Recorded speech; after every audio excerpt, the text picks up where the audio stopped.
Assalamualaikum warahmatullahi wabarakatuh. Saya Khalifatus Sera, mahasiswi Universitas Persada Indonesia YAI, Fakultas Ilmu Komunikasi, Public Relation 2018. Pada video kali ini, saya akan memaparkan tentang menekan potensi penularan COVID-19 di Jakarta. Apa itu COVID-19? COVID-19 atau Coronavirus Disease 2019 adalah penyakit yang disebabkan oleh jenis corona baru, yaitu SARS-CoV-2, yang dilaporkan pertama kali di Wuhan, Tiongkok pada tanggal 31 Desember 2019. Virus ini disebut corona dalam bahasa Latin memiliki arti mahkota, karena bila dilihat menggunakan mikroskop, virus seperti dilingkari mahkota. COVID-19 adalah nama penyakit yang disebabkan oleh jenis virus corona yang paling baru. Menurut situs WHO, virus corona adalah keluarga besar virus yang dapat menyebabkan penyakit pada hewan atau manusia. Pada manusia, corona diketahui menyebabkan infeksi pernapasan mulai dari flu biasa hingga penyakit yang lebih parah seperti MERS dan SARS. Virus itu kemungkinan ditularkan dari kelelawar di China Selatan ke hewan di peternakan satwa liar dan kemudian ke manusia. Peternakan satwa liar adalah bagian dari proyek yang telah dipromosikan pemerintah China selama 20 tahun untuk menangkapkan penduduk dan pendesaan keluar dari kemiskinan dan menutup kesenjangan pendesaan perkotaan, menurut pakar ekologi penyakit dari WHO, Peter Daszak, kepada NPR. Dan hasil investigasi WHO menemukan jika kemungkinan virus ditularkan kelelawar di China Selatan ke salah satu hewan peternakan satwa liar hingga akhirnya berpindah ke manusia. Penyakit ini disebabkan oleh infeksi SARS-CoV-2, gejala klinis yang muncul beragam, mulai dari seperti gejala flu biasa, batuk, pilek, nyeri tenggorokan, nyeri otot, nyeri kepala, sampai yang berkombinasi berat atau bahkan tidak bergejala sama sekali. Kasus COVID-19 di Indonesia diawali dari sebuah pesta dansa di klub Paloma dan Amigos Jakarta. Peserta acara tersebut bukan hanya warga negara Indonesia saja, tetapi juga multinasional, termasuk warga negara Jepang yang menetap di Malaysia. Pada awal tahun 2020, Presiden Insinyur Haji Joko Widodo bersama jajarannya mengumumkan kasus pertama positif COVID-19 di Indonesia. Disebutkan ada 2 orang warga negara Indonesia yang terinfeksi virus corona, yakni ibu dan anak di Depok, Jawa Barat. Dilaporkan mereka tertular COVID-19 dari seorang warga negara Jepang yang sempat ke Indonesia pada Februari 2020. Hanya butuh waktu yang singkat untuk COVID-19 menginfeksi seluruh provinsi di Indonesia. DKI Jakarta sebagai ibu kota Indonesia yang menduduki angka pertama kasus persebaran virus corona, pemerintah Indonesia telah sigap melakukan pengecekan checkpoint yang dilakukan setiap saat hari libur seperti Hari Raya Idul Fitri 2021. Tetapi, sesudah pasca liburan, rupanya banyak masyarakat memanfaatkan waktu ini untuk melakukan silaturahmi, bertemu dengan kerabat, dan lonjakan kasus COVID-19 semakin meningkat. Tercatat per tanggal 5 Juli 2021, 267 dari 267 kelurahan dengan kasus positif aktif COVID-19 dengan angka 86.964 orang masih dirawat atau isolasi naik hingga 4.611. Kasus positif kumulatif hingga 580.595 naik hingga 10.485 orang. Seseorang dapat terinfeksi dari penderita COVID-19, penyakit ini dapat menyebar melalui tetesan kecil atau droplet dari hidung atau mulut pada saat batuk atau bersin. Droplet tersebut kemudian jatuh pada benda di sekitarnya. Kemudian, jika ada orang lain menyentuh benda yang sudah terkontaminasi dengan droplet tersebut, lalu orang itu menyentuh mata, hidung, atau mulut, maka orang itu dapat terinfeksi COVID-19. Atau bisa juga seseorang terinfeksi COVID-19 ketika tidak sengaja menghirup droplet dari penderita. Begitu juga aktivitas lainnya yang membutuhkan risiko menyebabkan percikan droplet seperti bernyanyi, berbicara, tertawa, terutama pada saat kita memakai masker saat berinteraksi dengan orang lain. Tidak ada batasan usia, orang-orang dapat terinfeksi oleh coronavirus ini. Namun orang yang lebih tua dan orang-orang dengan kondisi medis yang sudah ada sebelumnya seperti asma, diabetes, penyakit jantung, atau tekanan darah tinggi, tampaknya lebih rentan mengalami gejala yang lebih parah. Masa inkubasi COVID-19 diperkirakan antara 1-14 hari dan diperkirakan ini dapat berubah sewaktu-waktu sesuai perkembangan kasus. Dalam upaya menekan lonjakan kasus COVID-19, pemerintah Indonesia mengalahkan vaksinasi. Pemberian vaksin dalam rangka menimbulkan atau meningkatkan kekebalan seseorang secara aktif terhadap suatu penyakit, sehingga apabila suatu saat terpapar dengan penyakit tersebut, tidak akan sakit atau hanya mengalami sakit ringan dan tidak menjadi sumber penularan. Apa yang dimaksud vaksin? Vaksin adalah produk biologi yang berisi antigen berupa mikroorganisme atau bagian atau zat yang dihasilkan yang telah diolah sedemikian rupa sehingga aman, yang apabila diberikan kepada orang akan menimbulkan kekebalan spesifik secara aktif terhadap penyakit tertentu.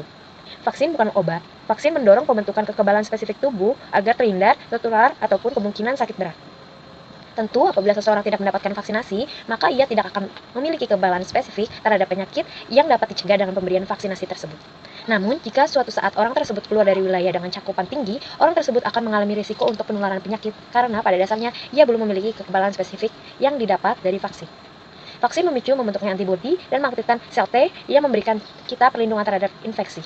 Dalam proses pembentukan kekebalan, IVNI ikut membentuk untuk mencapai kekebalan optimal. Apa itu IVNI? IVNI adalah sinyal yang memerintahkan sistem imun kita untuk bereaksi jika kita kemasukan virus atau vaksin. Tanda IVNI sedang bekerja adalah munculnya gejala mirip flu seperti demam, sakit kepala, dan ngilu di seluruh badan. Gejala tersebut bisa diatasi dengan obat pereda nyeri atau demam seperti paracetamol. Kekebalan setiap orang reaksi dengan cara yang unik. Jika ada yang mengalami reaksi terlalu ekstrim atau efek samping parah, maka jangan ragu untuk segera mendapatkan pertolongan dokter. Vaksin COVID-19 dipastikan aman karena yang pertama, vaksin yang diproduksi massal sudah melewati proses panjang dan memenuhi syarat utama aman, ampuh, stabil, dan efisien. Yang kedua, melalui beberapa tahapan uji klinis yang benar dan menunjukkan tinggi kaidah ilmu pengetahuan sains dan standar-standar kesehatan. Tahap kedua dilaksanakan mulai Minggu ketiga Februari 2021 dengan sasaran kelompok prioritas A. Kelompok usia lanjut 60 tahun ke atas, B. Petugas pelayanan publik yaitu TNI dan Polri, aparat hukum, dan petugas pelayanan publik lainnya.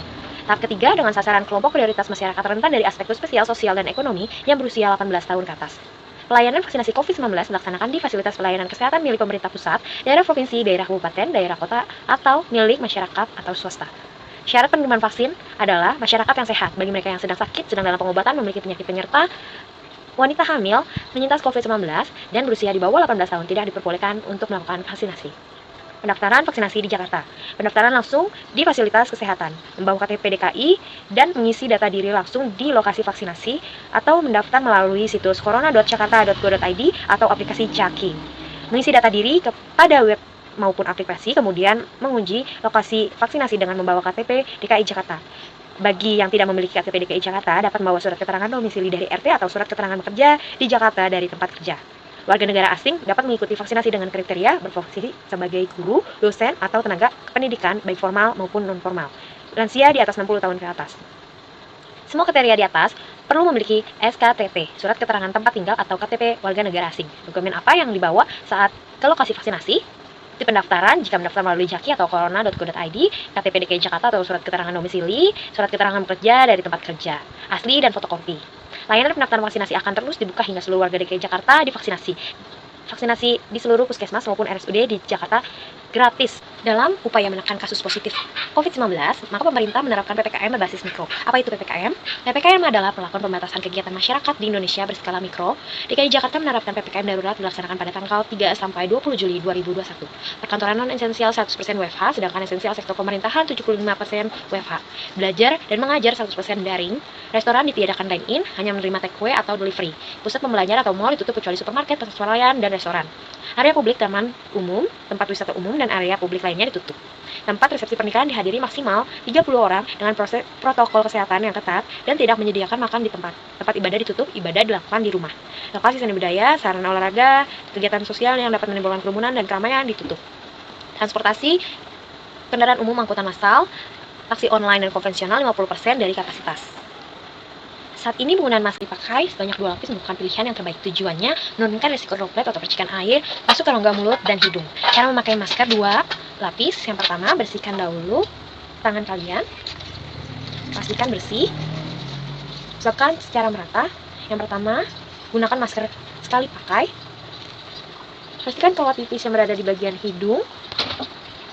Atas masker, bedah ditekan ke arah wajah sehingga bentuknya mengikuti bentuk hidung kalian. Kemudian lapisi dengan masker yang terdiri dari 3 lapis kain. Selain memakai masker, mencuci tangan dengan sabun atau hand sanitizer haruslah dilakukan berulang kali, terutama setelah menyentuh benda yang disentuh orang lain. Dan ingat, pakai hand sanitizer bukanlah asal basah atau asal semprot, tapi lakukan 6 langkah seperti mencuci tangan dengan air dan sabun. Pastikan merata ke semua bagian tangan dan jari. Cuci tangan sesering mungkin. Dan tak kalah penting mengurangi mobilitas, tidak berpergian jika tidak penting, beraktivitas dari rumah saja. Sekian yang dapat saya sampaikan dalam video kali ini. Ingat tetap menerapkan protokol kesehatan, memakai masker, mencuci tangan, menjaga jarak, mengurangi mobilitas, dan menerapkan pola hidup bersih dan sehat. Satu tindakan kecil kita berarti ribuan bahkan jutaan nyawa selamat, kembali beraktivitas dengan sehat dan perekonomian dapat bangkit kembali. Mari tunjukkan peran kita sebagai warga negara yang peduli untuk saling melindungi. Sekian, terima kasih. Wassalamualaikum warahmatullahi wabarakatuh.